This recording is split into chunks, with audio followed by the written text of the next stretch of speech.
911, what's your emergency? The frantic voice on the other end of the line crackled with fear. My son is gone! He took the dog for a walk, and the dog came back, but Brian didn't. Please, you have to help me find him.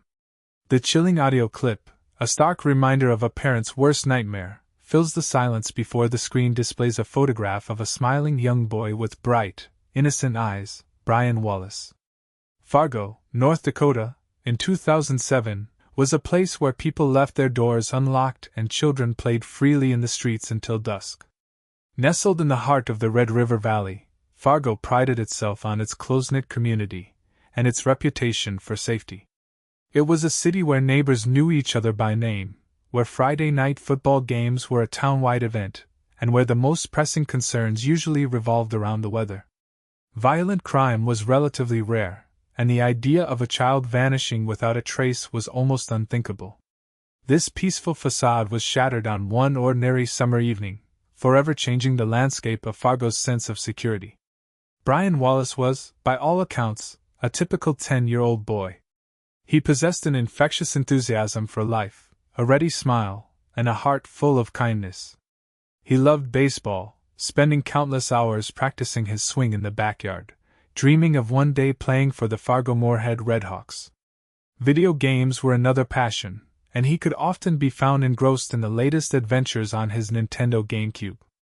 But above all, Brian loved his dog, Shadow, a loyal and energetic golden retriever who was his constant companion. Shadow was more than just a pet. He was Brian's confidant, his partner in crime, and his furry best friend. Brian cherished the time he spent with his family, and was known for helping with chores without complaint.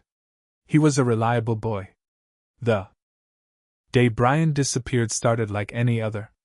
The sun shone brightly, the birds chirped merrily, and the air was filled with the promise of a warm summer day. After lunch, Brian asked his mother if he could take Shadow for a walk around the neighborhood, a routine they had followed countless times before. His mother, trusting and without a shred of apprehension, readily agreed. Brian leashed up Shadow, grabbed his baseball cap, and headed out the door, whistling a cheerful tune. It was the last time anyone in his family would see him. As the afternoon wore on, Brian's parents began to grow concerned.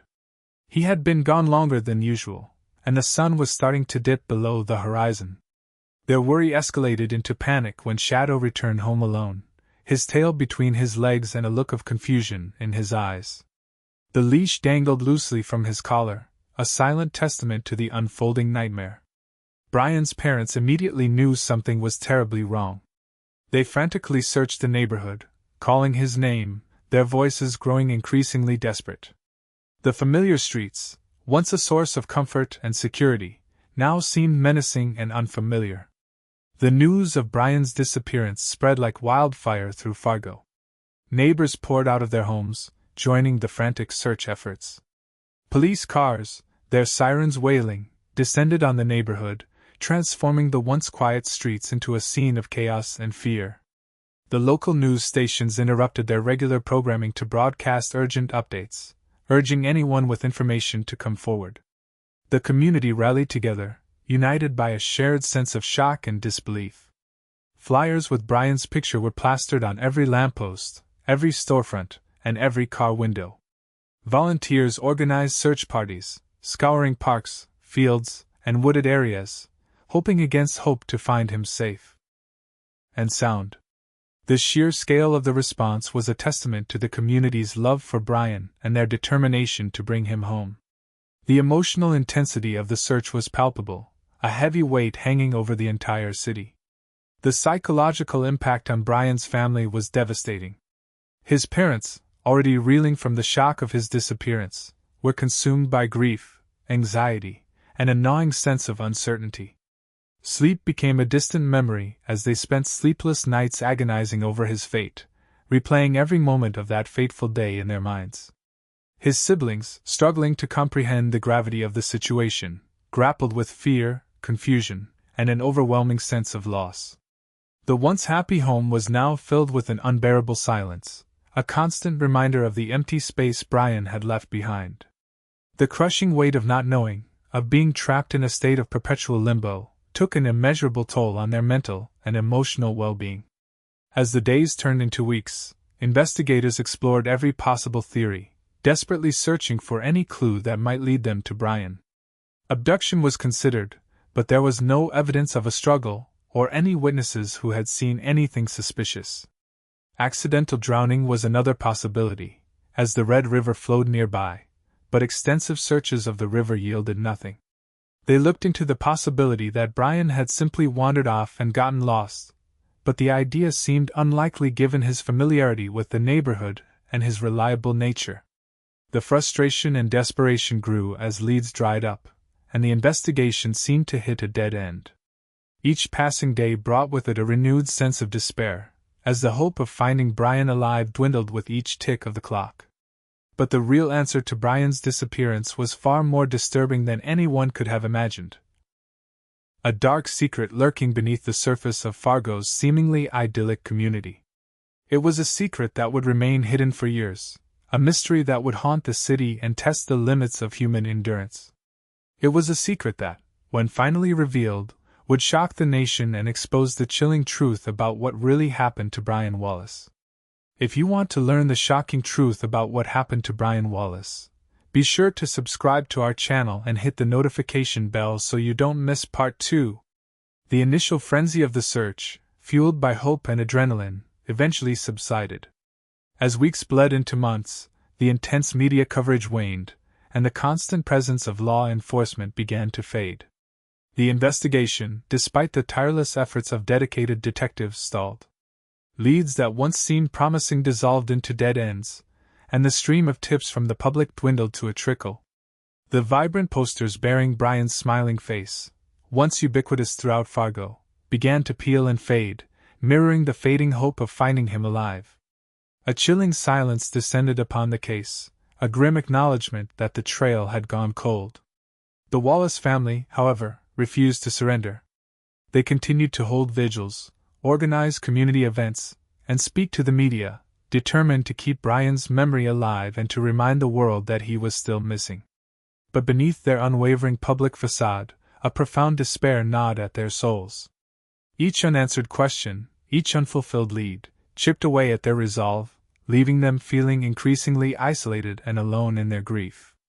The passage of time, rather than easing their pain, seemed only to amplify it, a constant reminder of the precious years they were missing with their son. As the investigation stalled, the focus inevitably shifted to local suspects. Detectives meticulously scrutinized known sex offenders and individuals with a history of violence residing in the Fargo area. Every registered sex offender was interviewed, their alibis checked and rechecked. Police delved into past criminal records, searching for any connection, however tenuous, to Brian's disappearance.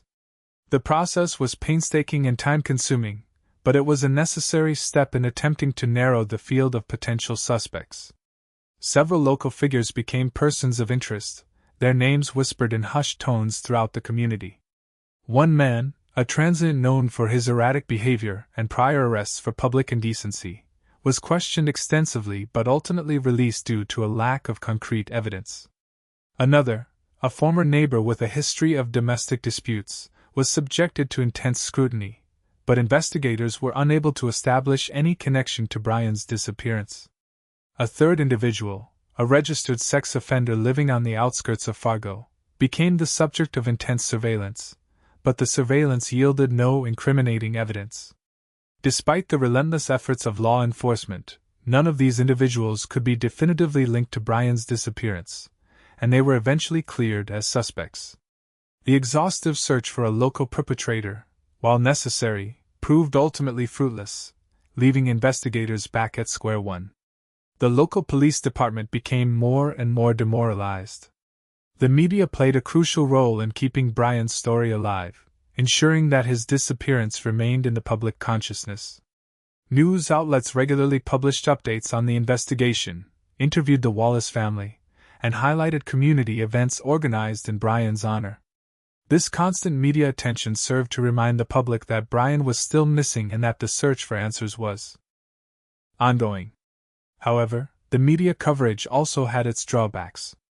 Speculation and misinformation often ran rampant, fueled by rumors and unsubstantiated claims. This inaccurate information could hinder the investigation, diverting resources and confusing potential witnesses. The Wallace family was forced to navigate the often invasive and sensationalistic world of media scrutiny, balancing their desire to keep Brian's story alive with the need to protect their privacy and emotional well-being. The balance was hard to find. The psychological toll on the investigators involved in Brian's case was immense. Detectives dedicated countless hours to the investigation, working tirelessly to uncover any clue that might lead them to Brian. They pored over evidence, interviewed witnesses, and followed up on every lead, no matter how improbable. The emotional burden of working on such a high-profile and heartbreaking case weighed heavily on their shoulders.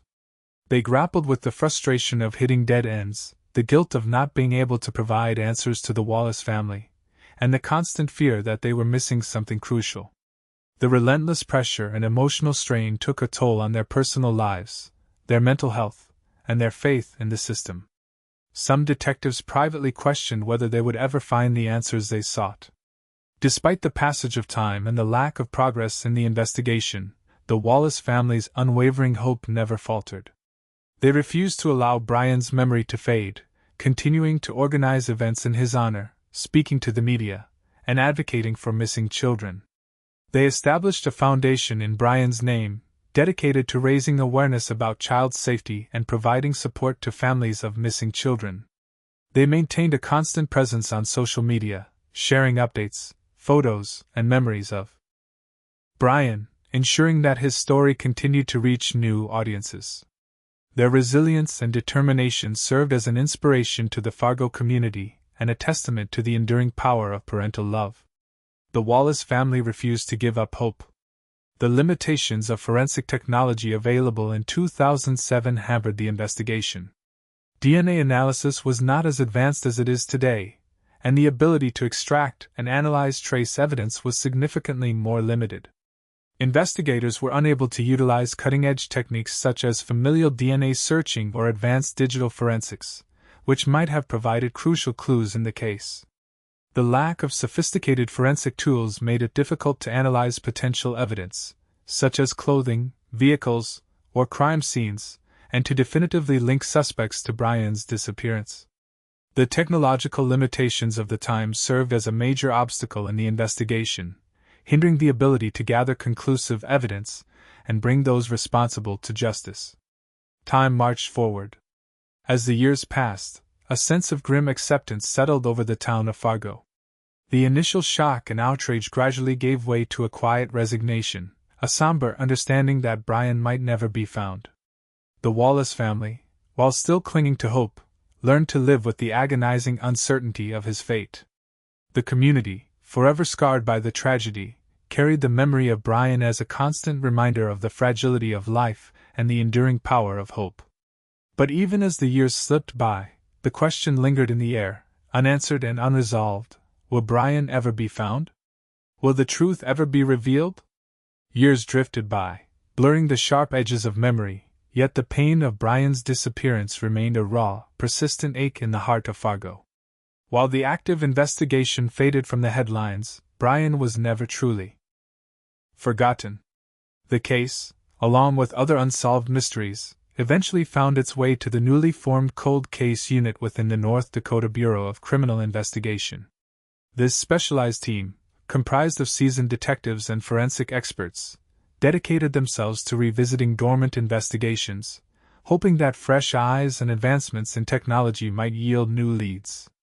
The Cold Case Unit, housed in a nondescript office building on the outskirts of Bismarck, was a repository of forgotten tragedies.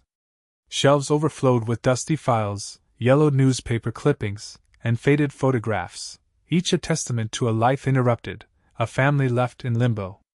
The unit's detectives possessed a unique blend of patience, persistence, and a healthy dose of skepticism. They understood that solving cold cases required not only meticulous attention to detail but also a willingness to challenge long-held assumptions and to explore unconventional avenues of investigation. One of the first actions the Cold Case Unit took regarding the Brian Wallace case was a comprehensive re-examination of the original evidence. Every document, every photograph, every piece of physical evidence collected in 2007 was meticulously reviewed and catalogued. Detectives pored over the original police reports, witness statements, and forensic analyses, searching for any detail that might have been overlooked or misinterpreted. They consulted with experts in various fields, seeking their insights on the evidence and exploring new possibilities for analysis. The advances in forensic technology since 2007 proved to be a game changer. DNA analysis had become significantly more sensitive and sophisticated, allowing investigators to extract usable DNA from even the smallest and most degraded samples. Digital forensics had also advanced, providing new tools for analyzing computer hard drives, cell phones, and other electronic devices. These technological advancements offered the cold case unit a fresh opportunity to examine the evidence in Brian's case and potentially uncover clues that had been previously undetectable. It was during this meticulous re-examination of the evidence that a seemingly insignificant detail, initially overlooked in the chaos and urgency of the initial investigation, suddenly gained new significance. A small, almost imperceptible stain on Brian's baseball cap, dismissed at the time as ordinary dirt, caught the attention of a sharp-eyed forensic technician. The technician, trained in the latest DNA extraction techniques, carefully sampled the stain and submitted it for analysis. The baseball cap, a faded blue and white Fargo Moorhead Redhawks cap, had been one of Brian's most prized possessions. He wore it everywhere, shielding his eyes from the sun during baseball games and proudly displaying his love for his local team. The cap had been found near the edge of the Red River, not far from where Shadow had returned home alone. It was a poignant reminder of Brian's last known moments, and a symbol of the enduring mystery surrounding his disappearance. The forensic analysis of the stain on Brian's baseball cap revealed the presence of DNA that did not match Brian's own. The DNA was fragmented and degraded, but the forensic scientists were able to extract enough genetic material to create a partial DNA profile. The profile was then entered into the National DNA Database, CODIS, in the hope of finding a match. Days turned into weeks as the detectives waited anxiously for the results. Then, one ordinary morning, the notification they had been desperately hoping for appeared on their computer screens. A partial match had been found. The DNA profile from the baseball cap stain matched that of a man named Dale Creighton, a local resident, with a history of minor offenses. Creighton had been questioned briefly during the initial investigation, but he had provided an alibi and was quickly dismissed as a suspect. The forensic breakthrough sent a jolt of adrenaline through the cold case unit. The seemingly insignificant stain on Brian's baseball cap had suddenly transformed into a crucial piece of evidence, linking Creighton to the crime scene. The detectives immediately launched a discreet surveillance operation, monitoring Creighton's movements, habits, and interactions with others.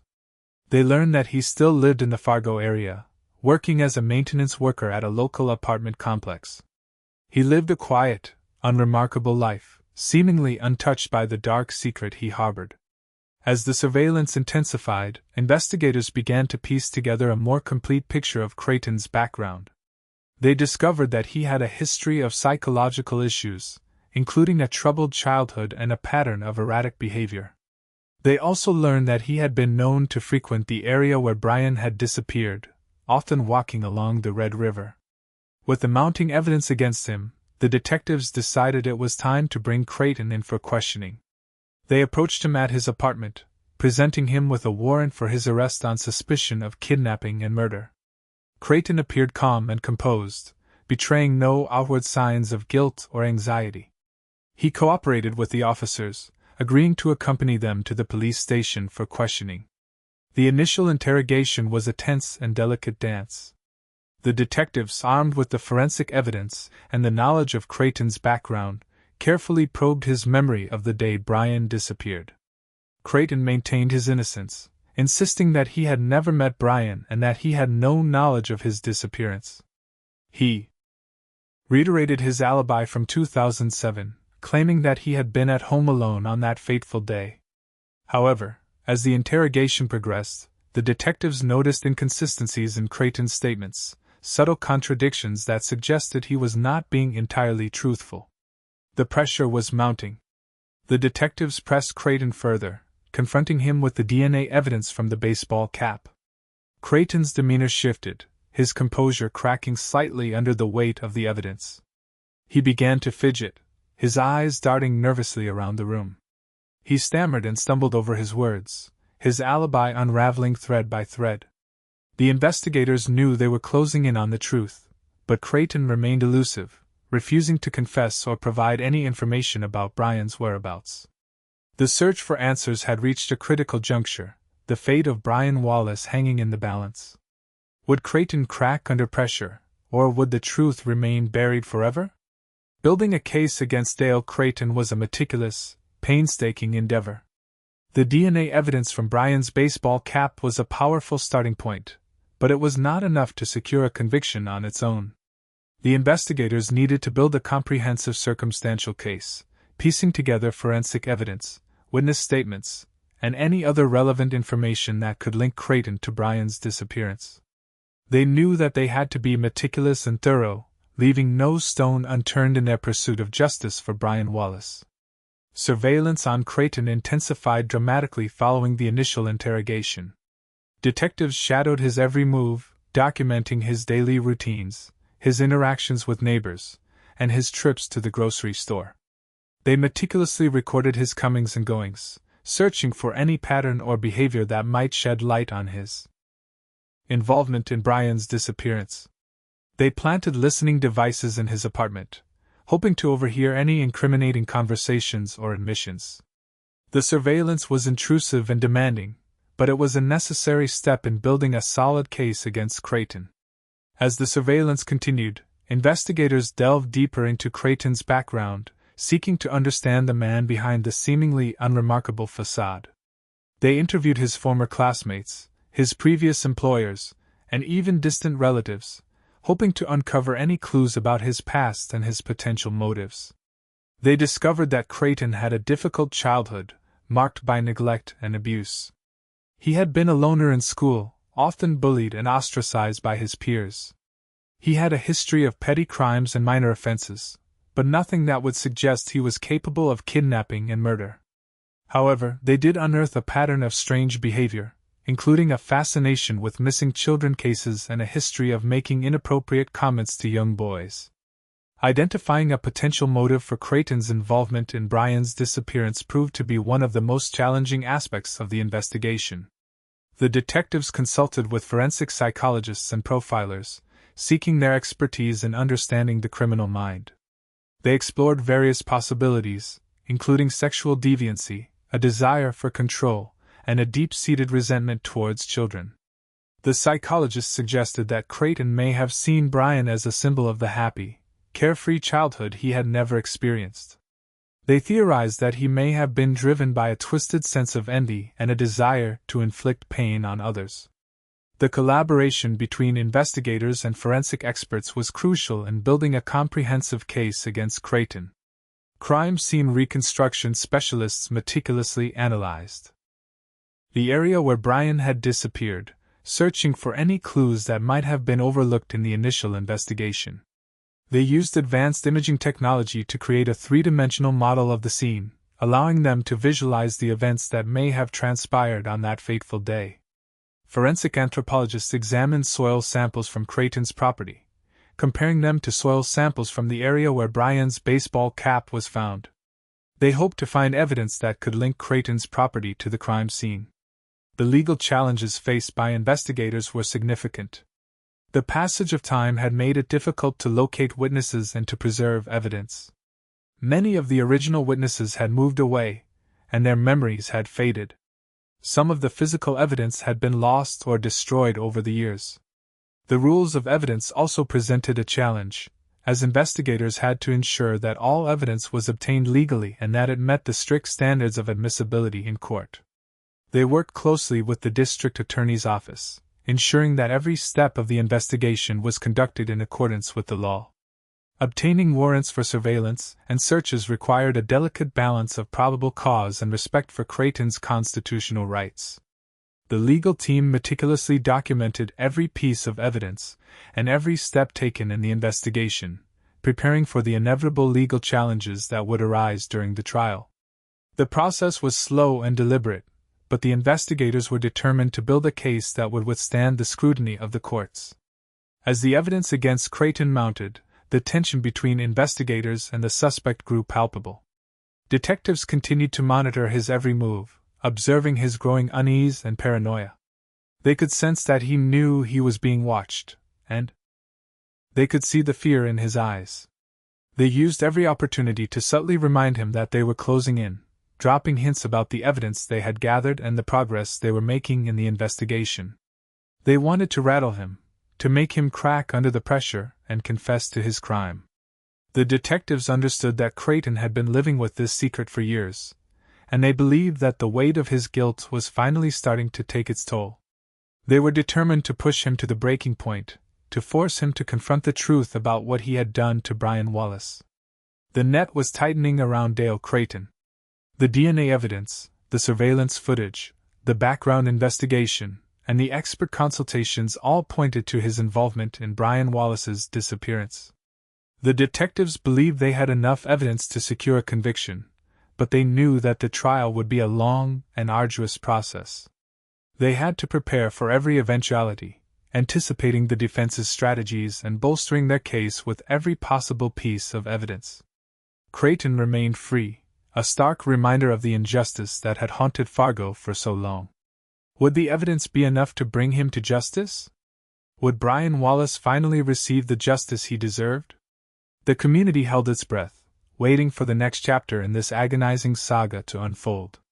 The moment of Dale Creighton's arrest arrived with an almost anticlimactic stillness.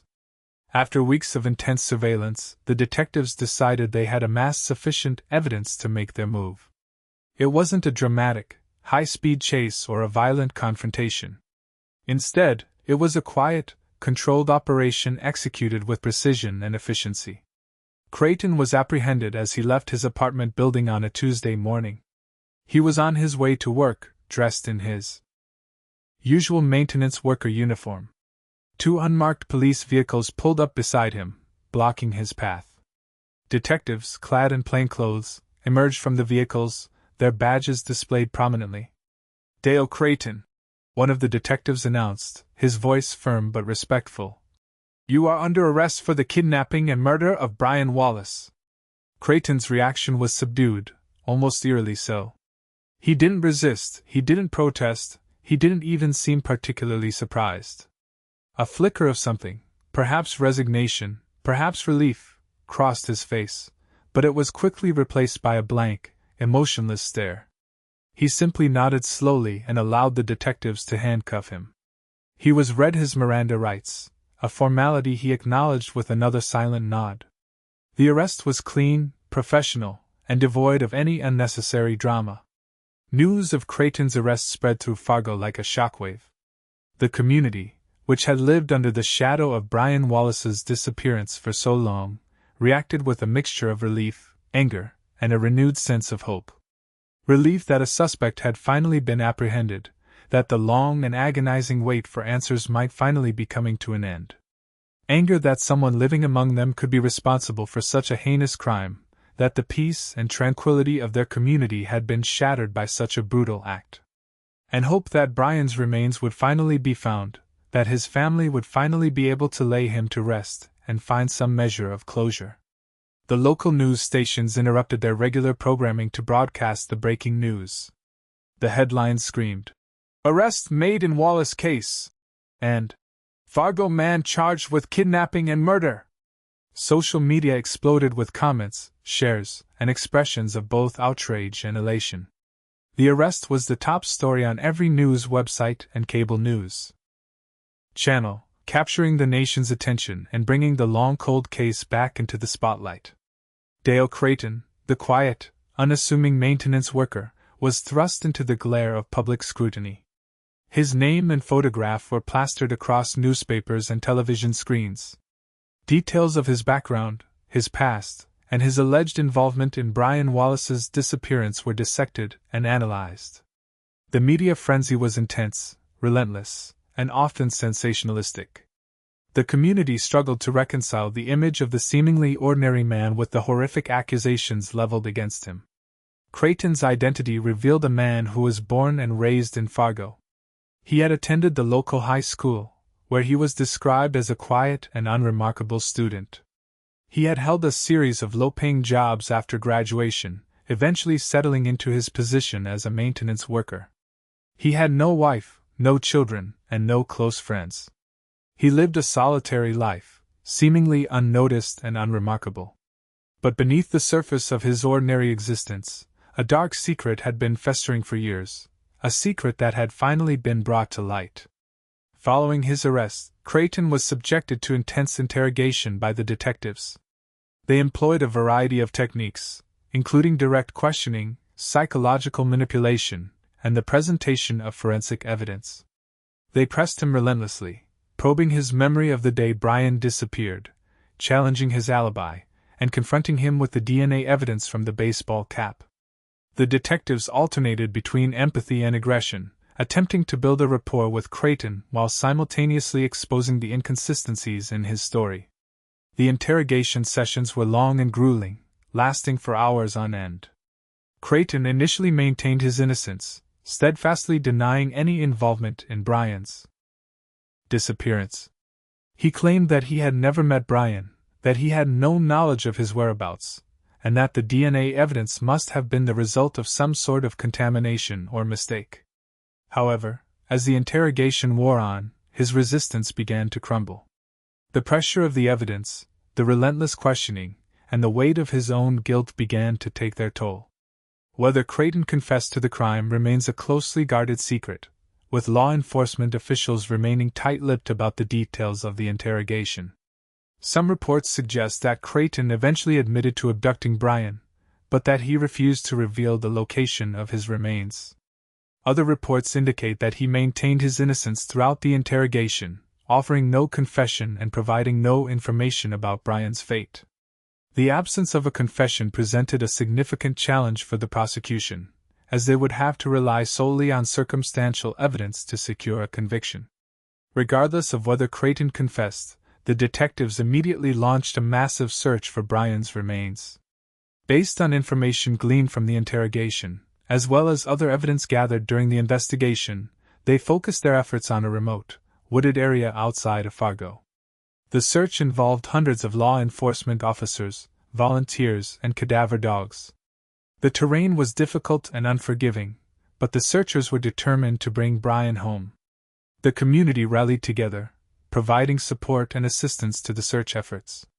Local businesses donated food and supplies, and volunteers helped to organize and coordinate the search.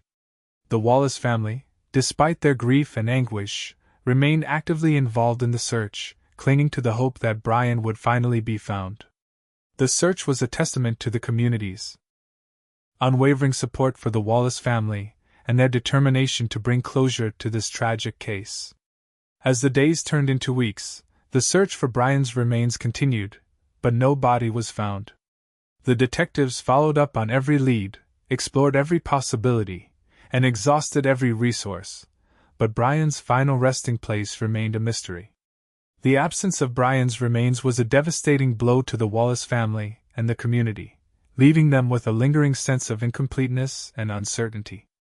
The truth was slowly coming to light, but the pain of loss remained, a constant reminder of the young boy who had been stolen from them so many years ago. Would Brian ever be found and brought home? That question hung heavy in the air, unanswered and unresolved. The quest for closure continued. The trial of Dale Creighton commenced under an atmosphere thick with anticipation and grief. The Cass County Courthouse in Fargo, a stately building that had witnessed countless legal proceedings, now played host to a drama that had gripped the region for over a decade. The courtroom was packed, a sea of faces reflecting a range of emotions: sorrow, anger, hope, and a morbid curiosity. The Wallace family occupied the front row, their faces etched with a mixture of anxiety and determination. Brian's parents, supported by their surviving children, held each other tightly, their eyes fixed on the empty defendant's chair, waiting for Creighton to be brought in. The media presence was overwhelming. Reporters from local, national, and even international news outlets jostled for position, their cameras and microphones poised to capture every moment of the trial. The story of Brian Wallace's disappearance and the subsequent arrest of Dale Creighton had resonated far beyond the borders of North Dakota, drawing attention from across the globe.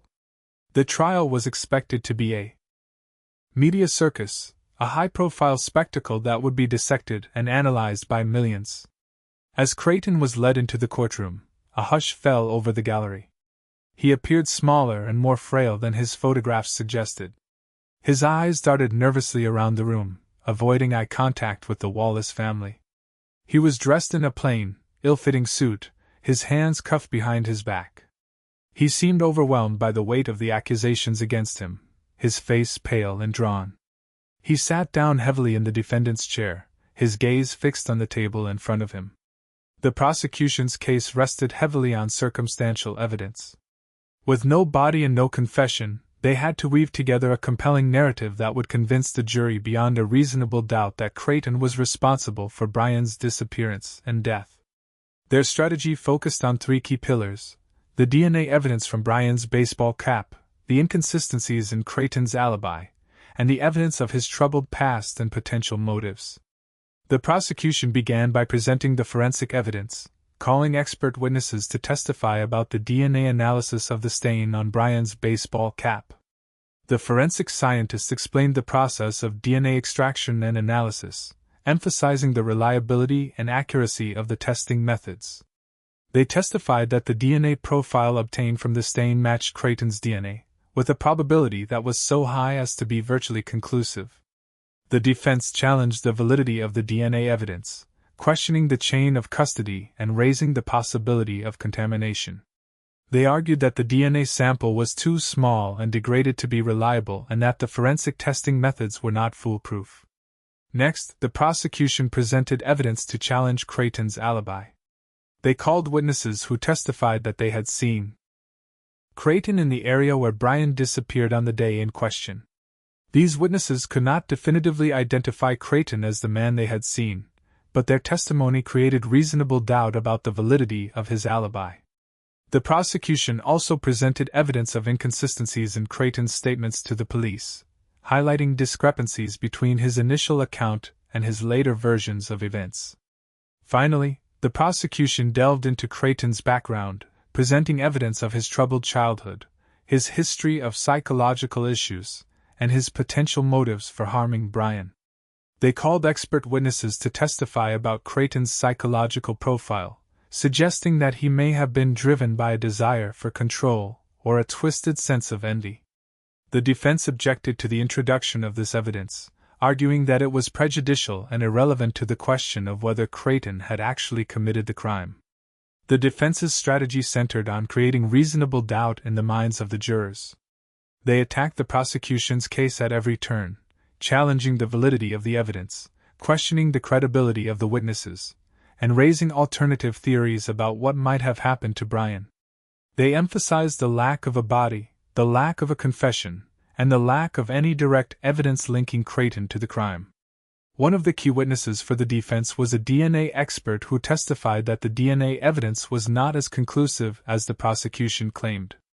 The expert argued that the DNA sample was too small and degraded to be reliable and that the testing methods used by the prosecution were prone to error. The expert also suggested that the DNA evidence could have been the result of accidental transfer or contamination. Another key witness for the defense was a former neighbor of Creighton's who testified that he had seen Creighton at home on the day Brian disappeared. The neighbor's testimony directly contradicted the prosecution's claim that Creighton had been in the area where Brian was last seen. The defense also raised the possibility that Brian had simply run away or that he had been abducted by someone else entirely. They argued that the prosecution had focused solely on Creighton, ignoring other potential suspects and failing to adequately investigate other leads. The emotional impact of the testimony on the jury and the courtroom audience was profound. Brian's family members wept openly as they listened to the evidence about his disappearance and death. The jurors struggled to maintain their composure as they heard the heartbreaking details of the case. The atmosphere in the courtroom was often tense and somber, a constant reminder of the tragic loss of a young life. The legal arguments presented by both the prosecution and the defense were complex and nuanced. The prosecution argued that the circumstantial evidence, taken as a whole, proved beyond a reasonable doubt that Creighton was guilty of kidnapping and murdering Brian. They emphasized the strength of the DNA evidence, the inconsistencies in Creighton's alibi, and the evidence of his troubled past and potential motives. The defense argued that the prosecution's case was based on speculation and conjecture, that there was no direct evidence linking Creighton to the crime, and that the jury could not convict him based on circumstantial evidence alone. The media scrutiny of the trial was intense. Every development, every witness, every legal argument was reported and analyzed in excruciating detail. The trial was a constant source of headlines and news reports, dominating the local and national media landscape. The media coverage was often sensationalistic, focusing on the most lurid and emotional aspects of the case. The Wallace family was subjected to relentless media attention, their grief and pain on constant display. As the trial drew to a close, the jury was faced with a difficult and weighty decision. They had to weigh the evidence, assess the credibility of the witnesses, and determine whether the prosecution had proven beyond a reasonable doubt that Dale Creighton was guilty of kidnapping and murdering Brian Wallace. The fate of Dale Creighton, and the lingering hope for justice for Brian Wallace, rested in their hands. Would justice be served? The community waited with bated breath for the verdict. Following closing arguments, the jury began its deliberations. The courtroom, once buzzing with activity, fell silent save for the hushed whispers of court staff. The Wallace family retreated to a private room, their faces etched with a mixture of hope and trepidation. Dale Creighton was led back to his holding cell, his fate hanging precariously in the balance. The weight of the trial settled heavily on the community, as everyone waited for the jury to reach a verdict. The deliberations were shrouded in secrecy. The jurors, sequestered in a private room, were instructed to carefully review the evidence, to weigh the arguments presented by both sides, and to reach a unanimous decision. They were forbidden from discussing the case with anyone outside of the jury room, including family members, friends, and the media. The only communication between the jury and the court was through written notes, delivered by a court officer. Hours turned into days as the jury deliberated. The silence from the jury room was deafening, fueling speculation and anxiety among those waiting outside. Rumors swirled about the nature of the deliberations. Some whispered that the jury was deadlocked, unable to reach a consensus. Others claimed that a verdict was imminent, that the jurors were simply dotting the I's and crossing the T's. The truth, however, remained a closely guarded secret, known only to the 12 individuals locked inside the jury room. Inside the jury room, the atmosphere was tense and fraught with emotion. The jurors, diverse in their backgrounds and perspectives, wrestled with the complex evidence and the weighty responsibility of their decision. They debated the credibility of the witnesses, analyzed the strength of the forensic evidence, and grappled with the moral implications of their verdict. Some jurors were convinced of Creighton's guilt, while others harbored doubts. The deliberations were often heated, with passionate arguments and emotional appeals. One juror, a young mother with a child the same age as Brian was when he disappeared, found herself deeply moved by the Wallace family's suffering. She struggled to reconcile the image of the quiet, unassuming Creighton with the horrific accusations against him. She pored over the evidence, searching for any piece of information that would help her make sense of the case. Another juror, a retired police officer, brought his years of experience to bear on the deliberations. He carefully analyzed the forensic evidence, scrutinizing the DNA analysis and evaluating the reliability of the testing methods. He was skeptical of the prosecution's reliance on circumstantial evidence, emphasizing the importance of proving guilt beyond a reasonable doubt. As the deliberations continued, the jurors slowly began to coalesce around a consensus. They re-examined the DNA evidence, weighing the arguments presented by both the prosecution and the defense. They considered the inconsistencies in Creighton's alibi, and the evidence of his troubled past and potential motives. They debated the significance of the lack of a body, and the implications of the absence of a confession. Finally, after days of intense deliberation, the jury reached a verdict. They notified the court, and preparations were made for the reading of the verdict. The courtroom was filled once again, the atmosphere charged with anticipation. The Wallace family returned to their seats, their faces pale but resolute. Dale Creighton was led into the courtroom, his expression unreadable.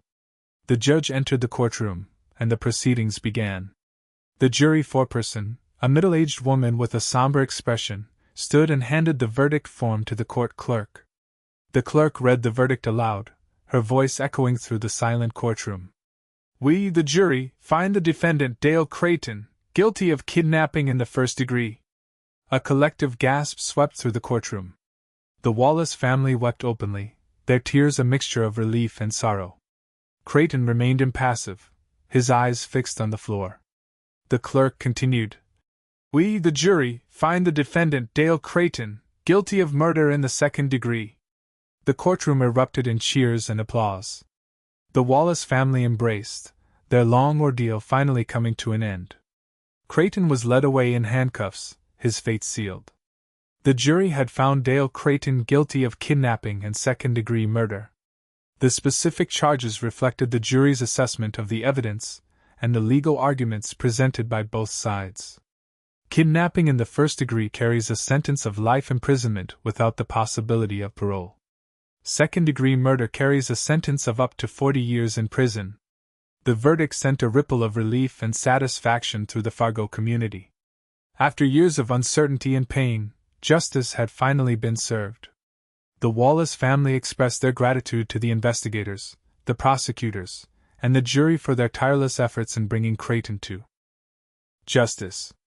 They acknowledged that the verdict would not bring Brian back, but they hoped that it would provide some measure of closure and allow them to begin the healing process. In the wake of the verdict, media interviews flooded the courthouse steps, community reactions were recorded, and the next steps in the legal process began. Creighton's defense team immediately announced their intention to appeal the verdict, arguing that the evidence was insufficient and that the trial had been unfair. The legal battle was far from over, but the first major hurdle had been cleared. The impact on the Wallace family was profound.